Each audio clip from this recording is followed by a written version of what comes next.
as it turned out, I loved cooking, and I just had a real passion for it. Started trying out different recipes on the guys, and my love and passion just kind of became contagious, and then it sort of just became all about the food at the fire hall.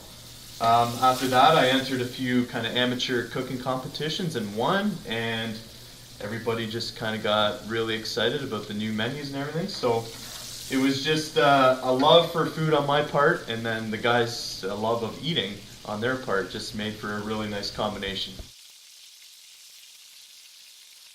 Well, I think definitely when planning a meal around the fire hall, there's a few things you have to consider. Number one, making it taste good. We always kind of joke that firefighters would eat pretty much anything regardless of taste, but seeing a happy face after creating a really great meal for everybody always goes a really long way. Secondly, always try to make it nutritious and kind of filling.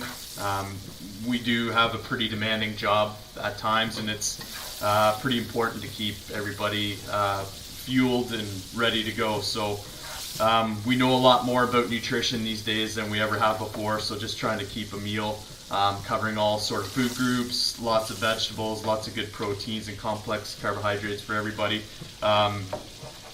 really helps to make a nice successful meal.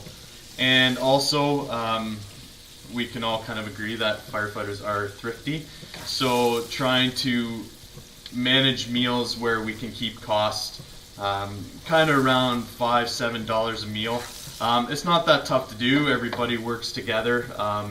Look at your local papers, your flyers, just find out what's on sale, use your farmers markets, that sort of thing. And yeah, you can plan some really great creative meals and make them really cost effective for everybody as well. Some of the favorites that are always being requested. First off, I make a grilled sirloin and blue cheese flatbread. Usually we serve that with a loaded baked potato soup, so it's just kind of like a little twist on your everyday steak and potato dinner. Guys love that. We just use some non-bread or flat pita breads, make a really nice blue cheese dressing with mayonnaise and horseradish and big chunks of blue cheese. Don't be afraid of blue cheese either. I've converted a lot of people with that recipe.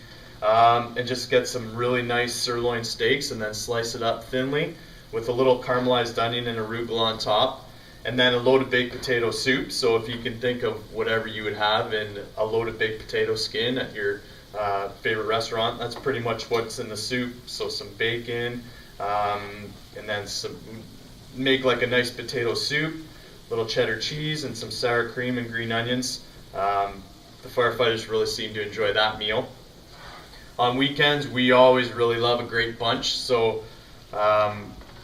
omelets are by far one of the guys' favorites. And that allows you to be very, very creative with lots of ingredients. We've had smoked salmon and goat cheese omelets. We've had what I like to call everything but the kitchen sink omelets, where you can pretty much cook up any vegetable and some sort of meat, bacon, sausage to go in there, with maybe some potato pancakes. That's always a crowd favorite.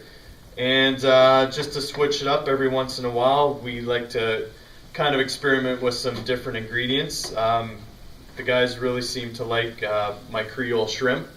So basically just a real nice thick Cajun soup with kielbasa and peppers, onions, and celery, slow cooked with tomato sauce. And then just throw in some jumbo shrimp in there and serve it over some nice Cajun dirty rice with beans and small pieces of sausage and chicken in there. So those are definitely some of the favorites. We always like to serve everything with some sort of salad to keep everything kind of evened out and nice and healthy, so everybody's getting all the nutrition they need.